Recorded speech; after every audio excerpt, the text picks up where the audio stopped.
어제 고 박원순 서울시장 피해자 측이 2차 기자회견을 열었습니다.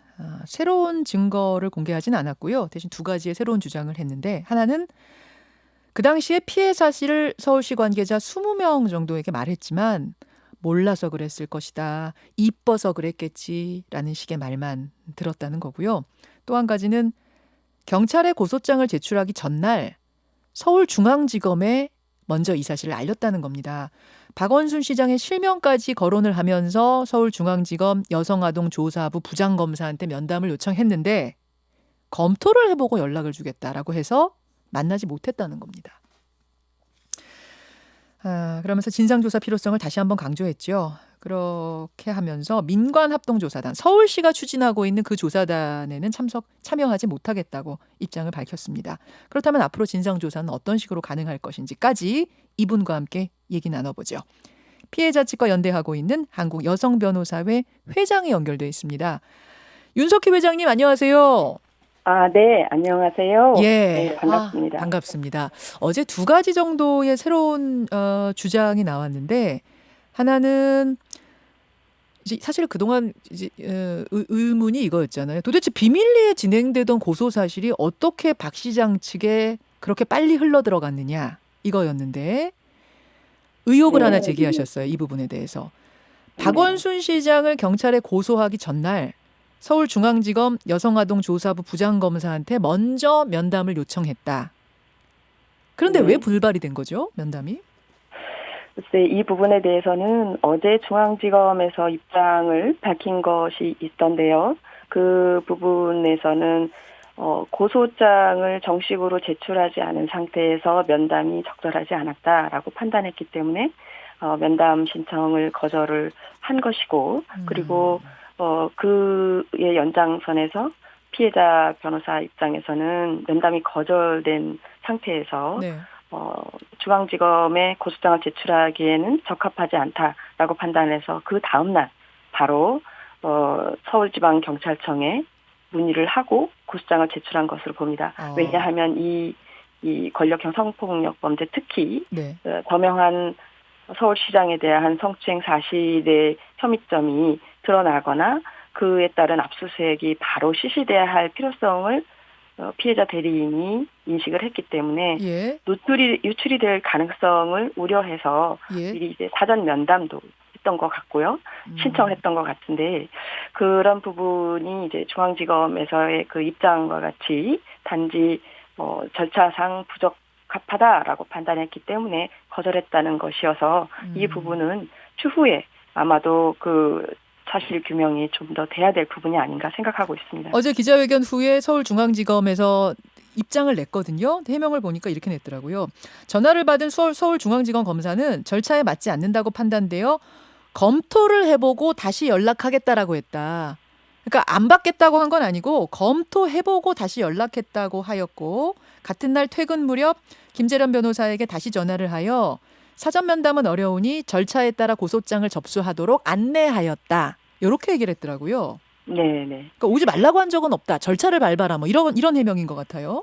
네. 근데 사건 자체가 굉장히 그 충격을 줄 수 있는 우리가 인권 보호와 또 성인지 감수성이 굉장히 뛰어나다고 판단했던 서울시장에 대한 성추행 사건이기 때문에 그 영향을 고려해서 아마도 피해자 대리인 입장에서는 사전 면담을 했다고 보이는데, 그 중앙지검의 아조부장님 입장에서는, 부장 검사님 입장에서는 절차에 따라서 해야겠다는 생각을 아마 하셨을 것이고, 그 과정에서 보고라인에 보고가 됐는지 여부에 대해서는 현재까지는 그런 사실이 없다라고 밝혔기 때문에 이 부분에 대한 것은 뭐 추가 어떤 내용이 나오든지 또 피해자 입장에서는 사실은 중앙지검에서 조사를 했었으면 하는 바람에서 고소장 제출에 대해서 의견을 표명을 한 것이 아닌가 싶긴 합니다.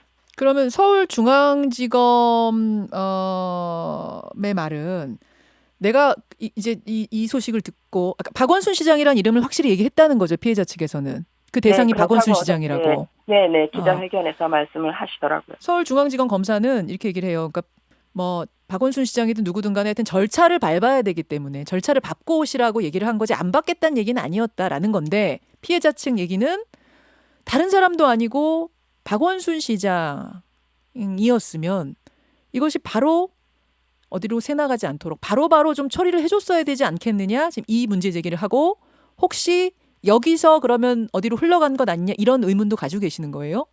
네, 아마도 피해자 대리인은 그런 의문도 이제 가지고 있다고는 생각하지만 지금 현재 그 단지 어제도 박원순 시장 그 휴대폰 아이폰에 비밀번호가 해제가 돼서 포렌식이 가능한 상태가 됐기 때문에 유출 부분에 관련돼서는 오히려 어디에서 이 그 피소 사실이 유출됐는지 여부는 아마도 그 경찰에서 추가적인 조사를 해서 그 부분에 대한 특정이 가능하지 않을까 그렇게 기대하고 있습니다. 물론 이제 어제 법원에서 압수수색 영장을 기각한 것 때문에 네 그래서 현재로서는 법원의 입장에서는 사건의 관련성 소명이 부족하다고 봤기 때문에 기각을 했다는 것인데요. 이 그 압수수색 자체의 성질상 증거물이라고 볼 수 있는 문서나 이메일, 사진 그리고 문자라든가 이렇게 그 사실만으로도 어떤 유출이나 방조 혐의, 또 나아가서 성추행 혐의 자체에 대해서 충분히 입증이 가능할 수 있기 때문에 제가 보기에는 범위를 특정해서 관련성을 소명하고 그래서 압수수색 영장을 받아서 남아있는 기록이나 서류로 이 사건 사실관계를 증명한다면 지금 유출에 대한 문제도 좀 더 확인이 되지 않을까 그렇게 기대하고 있습니다. 네네. 압수수색 어제는 기각됐지만 압수수색도 필요하다. 서울시청에 대한 그 말씀을 지금 하신 거죠? 네, 맞습니다. 예. 그럼 아마 밝혀질 것이다. 유출이 어디서 됐는가 문제. 자, 또 하나 피해자가 어제 새로 제기한 거는 이거예요. 성에 대한 고충을 이 성추행 문제를 인사 담당자를 비롯한 20명에게 언급을 했는데 돌아온 대답은 30년 공무원 생활 편하게 해줄 테니 다시 비서로 와라. 시장님이 몰라서 그랬을 것이다. 이뻐서 그랬겠지라는 대답이 돌아왔다. 이제 이렇게 기자회견장에서 이야기를 했습니다. 네네. 이런 고충을 토로한 시점은 언제쯤이라는 건가요? 이 지금 피해자는 4년 동안 그 서울시청에 그 비서로 근무를 했다고 하는 것이라서 아마도 본인이 더군다나 이제 그 전보 요청을 7번이나 했다는 것이 지난 기자회견에서도 밝힌 내용인데 이렇게 그 전보를 할 수 있는 시기 때마다 고충을 토로했거나 아니면 그 평상시에도 충분히 텔레그램상의 불편한 내용이나 속옷 사진도 이제 보여주면서 고충을 호소했다고 했기 때문에 그런 것들은 지금 20명이나 알고 있다는 거는 상당히 많은 분들이 이 사실을 알 수 있거나 알았다고 봅니다. 그럼에도 불구하고 30년 공무원 생활 편하게 해줄 테니까 다시 비서로 오라든지 몰라서 그랬다 이런 표현을 하는 것은 서울시 내에 아무리 모범적이라고 하는 성희롱 성폭력 매뉴얼을 가지고 있다고 하더라도 그 직원들 내부에서는 전혀 이러한 정책이 스며들지 않은, 체감되지 않은 상황이 아닌가. 전형적으로 직장 내 성희롱 성폭력에 대한 부적절한 인식을 가지고 있는 조직이었다. 가해자의 행동이 범죄라고 보는 게 아니고 오히려 사실관계도 축소하고 피해자 입도 다물게 하고 결국 2차 가해까지. 피해자 입장에서는 이러한 조직 내에서 가장 약자일 수밖에 없고 그러한 성희롱 성폭력 사건을 발생했다 하더라도 호소했다 하더라도 묻힐 수밖에 없는 구조가 아니었나 싶습니다. 젠더 특보도 그 20명 안에 들어있습니까? 이런 문제가 발생했다면 사실은 젠더 특보 이런 일을 해결하는 사람이 이제 젠더 특보 이런 일 맡으라고 서울시에서 특별히 만들어 놓은 자리가 젠더 특보인데 거기에다가도 피해자가 호소를 한 겁니까? 그거는 지금 좀 더 밝혀져야 될 것 같습니다. 왜냐하면 피해자 대리인이 그 20명에 대한 것을 말을 했기 때문에 경찰 조사를 통해서 아마도 충분히 그 리스트를 제출했을 거라고 보고요. 이러한 젠더 특보도 두고 성희롱 성폭력 매뉴얼상에 보면 가장 기초적인 피해자를 가해자와 분리해야 된다. 이런 것도 작동되지 않은 상태로 운영이 되었던 게 아닌가. 감독자 자체가 잘못된 성인지 감수성을 가지고 맞다고 판단하고 있습니다. 아니 사실은 이제 20명이라는 얘기를 듣고 어제 많이들 놀라셨어요. 사실 한두 명이 알고 이제 묵살했다 뭐 이런 거면 모르겠는데 20명한테 알렸는데 20명이 다 그걸 모른 척했다? 이뻐서 그랬다고 했다? 이렇게까지 될 수 있는 것인가? 뭐 이런 거 하나 하고 좀 그런 의문이 들었고 또 하나는 이제 젠더 특보가 분명히 계시는데 거기에다가는 왜 피해자가 말씀하시지 않은 건가? 아니면 말씀을 했는데 지금 어제 그 20명 안에 특정을 안 하신 건가? 이런 궁금증들도 어제 좀 꼬리를 물었거든요. 근데 그 부분은 정확히 네. 모르시는군요. 네, 현재로서는 이제 이 모든 사건이 기자회견이라고 하는 한정된 장소에서 네. 피해자가 피해 사실을 전부 다 말하기는 굉장히 어렵습니다. 그리고 지금 피해자 대리인이 예. 이미 8일 날에도 경찰에 위력에 의한 성추행 혐의 사실과 관련된 증거를 모두 제출했다고 밝혔고 14일과 16일에도 2차 가해, 또 20일 이번 주 월요일도 강제추행 방조에 관련된 조사도 했고 증거도 제출됐다고 그렇게 그 기자회견에서 말을 했기 때문에 예. 사실상은 이제 수사기관이 아닌 기자회견장에서 그런 그 리스트나 또 증거를 전부 제출하는 것 자체가 타당치 않다고 보고 있기 때문에 이 부분은 수사를 통해서 네네. 기관에서 밝히는 것이 마땅하다고 봅니다.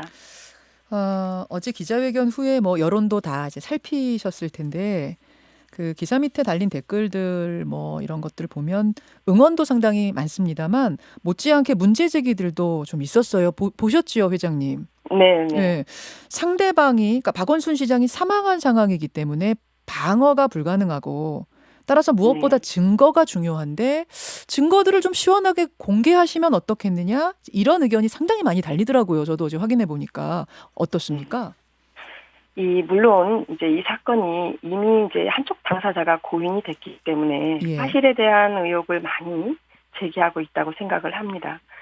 그러나 이제 기본적으로는 피해자는 살아 있지 않습니까? 예. 그리고 그 피해 사실도 아까 말씀드린 것처럼 증거에 의해서 이미 경찰에 증거 자료가 제출이 돼 있고 이런 부분들이 경찰의 수사를 통해서 확인이 된다면 이는 해소될 수 있는 의혹이라고 생각을 합니다. 그 회장님 혹시 오히려, 그 증거들을 혹시 뭐 같이 일을 하고 계시니까 연대하고 계시니까 뭐 공개는 못하겠지만 대중들에게 어떤 건지 혹시 확인을 좀 하셨나요? 우리 회장님께서는? 네. 근데 사실은 이런 증거들은 저희가 피해자의 그런 피해자 보호와 예. 연대의 의견과 지지 성명을 가지고 있긴 합니다만은 예. 매우 보완이 필요로 하는 아. 그러한 자료입니다. 그래서 저희고 이제 피해자가 제출할 수 있는 저희에게 제공하는 증거 자료만 볼 뿐이고 저희가 그것을 적극적으로 보여달라 이렇게 요구하고 있지는 않습니다. 경찰에는 다 제출이 된 거고요. 판단사항, 네, 맞습니다. 피해자의 판단사항에 따라야 되는 것이고요. 이 모든 것들은 형사적으로 이미 혐의 사실로 고소를 했기 때문에 비롯된 것이지 기자회견에서 비롯된 것은 아니거든요. 그렇기 때문에 경찰에서 조사를 하고 그것이 기소함에 마땅하다라고 하면 방조 혐의에 대해서도 기소할 수 있는 것이고 그렇지 않고 기소하기에 적절하지 않다 하면 그에 대해서 무혐의 판단과 또 기소한 이후에 법원에서의 그 무죄 판단까지도 충분히 가능하기 때문에 이 부분은 경찰과 검찰의 수사에 맡기는 것이 맞다고 생각합니다. 알겠습니다. 몇 건 정도 되는지도 혹시 모르시나요? 워낙 지금 많은 분들이 궁금해하셔서 어떤 내용인지 이런 걸 밝히라는 건 아닌데 몇 건 정도가 제출이 돼서 이제 조사가 이루어질 것인지에 대한 정보는 가능합니까? 지금 당초에 제출한 성추행 그 의혹에 대한 것은 이미 피해자 대리인이 피해자와 함께 7시간여 그러니까 4시 반부터 새벽 2시 반 이상까지 조사를 마치고 증거를 제출했기 때문에 상당 부분 증거가 저는 제출됐을 거라고 봅니다. 상당 부분 그때 이미 증거까지 같이 제출을 했다 그 말씀이신 거죠? 네, 진술만 맞습니다. 있는 것이 아니라. 왜냐하면 고소장을 제출할 때도 그 혐의 사실에 대해서 구체적으로 적시하지 않은 이유가 이 누출될 우려를 고민했기 때문에 오히려 고소인 보충 신문을 통해서 그리고 그 7시간여의 조사를 통해서 이미 가지고 있던 증거는 제출이 되지 않았을까라는 알겠습니다. 생각이 듭니다. 기자회견 네. 후에도 하여튼 그런 여론들이 워낙 많아가지고 오늘 우리 회장님 나오신 김에 그런 이야기도 좀 여쭤봤습니다. 서울시 진상조사 말고 국가인권위의 진상조사를 원한다. 이 입장까지 밝혔다는 거 말씀을 드리면서 여기까지 말씀을 듣죠. 회장님 고맙습니다. 네, 감사합니다. 한국여성변호사회 윤석희 회장이었습니다. 김현정의 뉴스쇼는 청취자 여러분의 참여로 이루어집니다. 트위터, 페이스북, 레인보우 게시판, 그리고 단문 50원, 장문 100원의 유료 문자 샵 1212, 우물정 1212 통해 참여하실 수 있습니다. 김현정의 뉴스쇼, 여러분과 함께 만듭니다.